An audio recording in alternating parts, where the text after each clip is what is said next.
नमस्कार दोस्तों, Damodar valley corporation DVC human resource department से, इसी के ह्यूमन रिसोर्स डिपार्टमेंट से आपके लिए 3 डिपार्टमेंट में वैकेंसीज हैं। मतलब सब डिपार्टमेंट कह लो या सब फील्ड कह लो, ठीक है। इसमें वैकेंसीज हैं, देखेंगे कौन कौन सी डिवीजन है या पोस्ट है और कितनी वैकेंसीज है ये देखेंगे। आपका सिलेक्शन प्रोसीजर क्या है वो भी चेक करेंगे, एज लिमिट देखेंगे, सैलरी देखेंगे कितनी मिलेगी और बाकी अदर इंपॉर्टेंट चीज़ें सारी कवर की जाएंगी। तो वीडियो को एंड तक देखिएगा। चलिए शुरू करते हैं। सबसे पहले मैं आपको एक बात बता दूं कि जो भी कैंडिडेट UGC नेट 2024 में अपीयर हुए हैं उनको ये फॉर्म भरना है, ठीक है। वही इसके लिए एलिजिबल है, बाकी अदर कैंडिडेट नहीं होंगे जिन्होंने ये एग्ज़ाम नहीं दिया है। और दूसरी बात इसमें यह है कि इसकी लास्ट डेट भी नज़दीकी है, 9 फरवरी तक आपको ये फॉर्म भरना है। तो जितनी जल्दी हो सके इस फॉर्म को भर दीजिए अगर आप एलिजिबल है। एलिजिबिलिटी हम देखेंगे डेफिनेटली, ठीक है। तो एक्सपीरियंस इसमें आपको नहीं चाहिए, आपका कोई एग्जाम इसमें नहीं होगा। पहली बात मैं बता दूं, इसमें कोई एग्जाम नहीं है। और बढ़ते हैं अब आगे और जानते हैं अदर इंपॉर्टेंट थिंग्स, ठीक है, अदर इंपॉर्टेंट चीज़ें। तो मैंने आपको लास्ट डेट बता दी कितनी है, 9 फरवरी है। तो इस डेट को ध्यान रखिए और जल्दी से अप्लाई कर दीजिए क्योंकि लास्ट डेट जो है नज़दीकी है। थोड़ा वीडियो बनाने में लेट हो गया, आई नो, इसके लिए आई एम रियली सॉरी। और प्लीज़ थोड़ा सा आप अभी चला लीजिए क्योंकि थोड़ी सी वो हो जाती है जब बहुत सारी वीडियो बनानी होती हैं, नोटिफिकेशन आते हैं, तो उसके लिए थोड़ा टाइम टेबल वगैरह उसके अकॉर्डिंग थोड़ी चीज़ें लेट हो जाती हैं। But I will make sure कि ऐसा दोबारा ना हो और टाइमली आपको नोटिफिकेशन आए। ज़्यादातर आपको टाइमली नोटिफिकेशन आ जाता है बट इसमें देरी हो रही है, इसके लिए आई एम रियली सॉरी।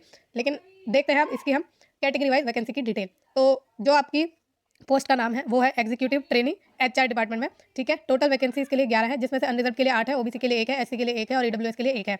फिर एग्जीक्यूटिव ट्रेनी की है CSR में, टोटल 5 वैकेंसी हैं।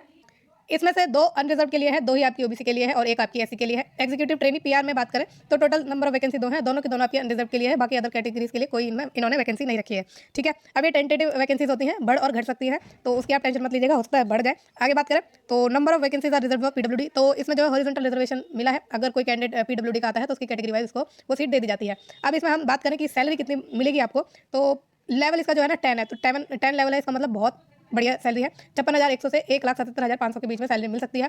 मतलब कि आपकी जो है ये सैलरी मिलेगी और इसी में आपके क्या होंगे अलाउंसेस, जिसके 1 लाख के आसपास तो डेफिनेटली इसमें सैलरी रह सकती है आपकी। एलिजिबिलिटी है नेक्स्ट हमारी, और एज लिमिट देख लेते हैं इसमें। तो 29 यानी 29 years age on closing date of online application for unreserve candidates. तो जो अनरिजर्व कैंडिडेट है उनको 29 ईयर के अंडर होना चाहिए क्लोजिंग डेट से। क्लोजिंग डेट है इसकी 9 फरवरी, तो 9 फरवरी से आप अपनी एज काउंट करेंगे और 29 के अंडर होनी चाहिए। और जो एज रिलैक्सेशन है इस 29 ईयर में वो SC ST और OBC और PWD एक्स सर्विसमैन कैंडिडेट्स को दिया जाएगा, ठीक है। तो 5 साल का SC ST को होता है, 3 साल का OBC को होता है, बाकी PWD वगैरह को भी ये देते हैं। PWD में कैटेगरी वाइज इनका रिजर्वेशन 15-13 ऐसे कुछ सालों में रहता है, ठीक है। अब valid marks in the UGC net, अब ये एलिजिबिलिटी के अंडर ही है, तो इसमें आपको पहले तो अपीयर होना पड़ेगा और नेशनल एलिजिबिलिटी टेस्ट में जब आप अपीयर हो जाएंगे और जो आपका स्कोर होगा वो आपका पेपर 1 और पेपर 2 दोनों को मिलाकर के 40% होना चाहिए अगर आप अनरिजर्व की कैटेगरी में आते हैं और 35% होना चाहिए अगर आप रिजर्व कैटेगरी में आते हैं, ठीक है। तो ये इन्होंने क्राइटेरिया रखा है। तो एग्जीक्यूटिव ट्रेनी HR कौन कौन से सब्जेक्ट होंगे UGC नेट के शामिल इसमें वो देख लीजिए। तो एग्जीक्यूटिव ट्रेनिंग के लिए labour welfare, personal management, industrial relation, labour and social welfare, human resource management, इसका जो पेपर होता है UGC नेट में वो जो उसका कोड है सब्जेक्ट कोड 55 है। तो ये पेपर आपने दिया हुआ हो आपके एग्जीक्यूटिव ट्रेनी HR के लिए। और एग्जीक्यूटिव ट्रेनी CSR के लिए सोशल वर्क का आपको UGC नेट देना जरूरी है, उसका आपको पता ही है, सब्जेक्ट कोड 10 है।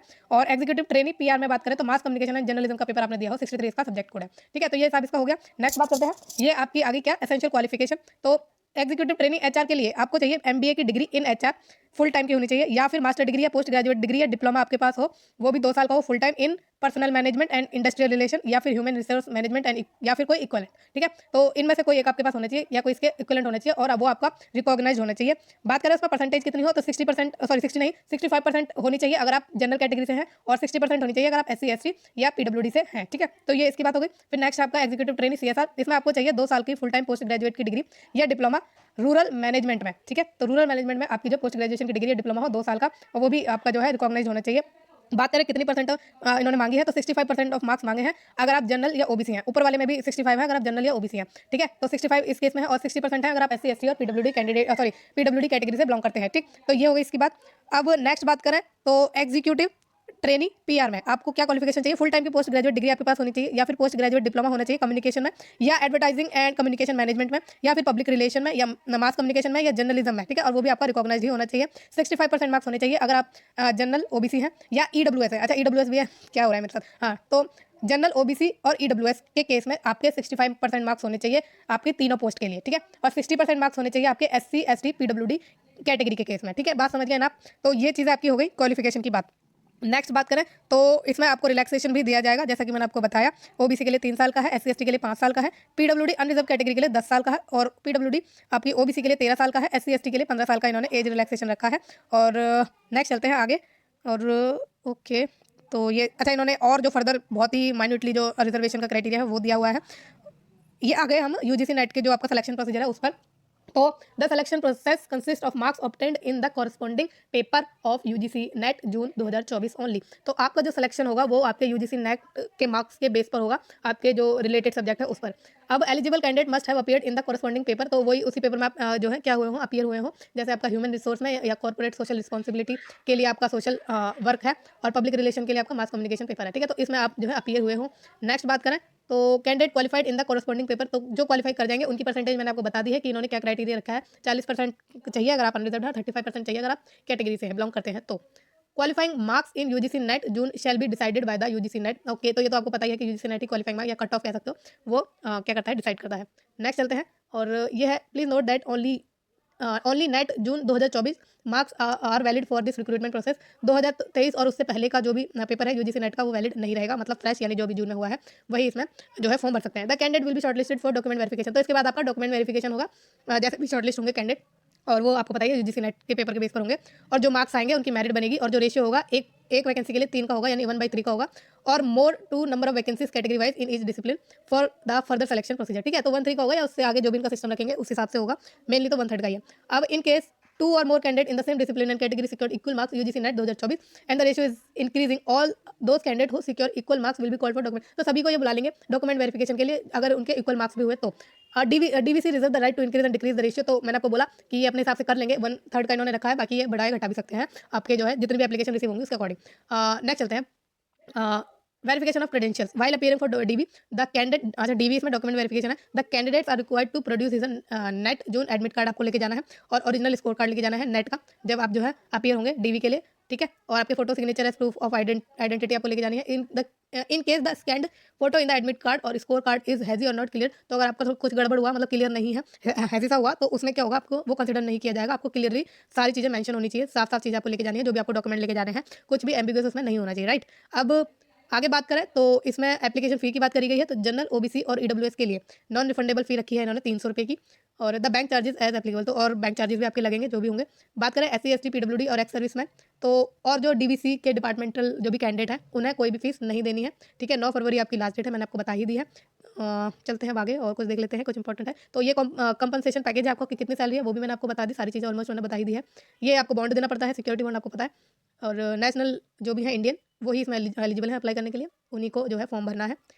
नेक्स्ट चलते हैं और कुछ और इंपॉर्टेंट चीज़ें देख लेते हैं अगर बची हैं तो, क्योंकि ऑलमोस्ट सारी इंपॉर्टेंट चीज़ें हम डिस्कस कर चुके हैं। अच्छा, जो भी अभी करंटली एम्प्लॉयड है उनको क्या लेके जाना है, नो ऑब्जेक्शन सर्टिफिकेट जरूर लेके जाना है, और जिस भी चैनल को वो अपनाते हैं आपको नो ऑब्जेक्शन सर्टिफिकेट देने के लिए जैसा भी प्रोसेस होता है उसके अकॉर्डिंग ही आपको प्रोड्यूस करना है। बाकी इसमें आपको ऑनलाइन अप्लाई करना है, और कुछ इसमें अब बचा नहीं है मेरे ख्याल से, है ना। और candidate must bring 1 set of self attested copies along with original of the following document testimonial at the time of DV. तो ये वो लिस्ट दी गई है जब आपको डीवी के लिए अपने जो भी डॉक्यूमेंट लेके जाना है उनकी लिस्ट ये दी गई है, और एक सेट आपको बनाना है फोटो कॉपीज का सारे डॉक्यूमेंट्स की, और वो आपको सेल्फ अटेस्ट जरूर कर लेना है, सेल्फ अटेस्ट करना मत भूलिएगा, ये इंपॉर्टेंट होता है।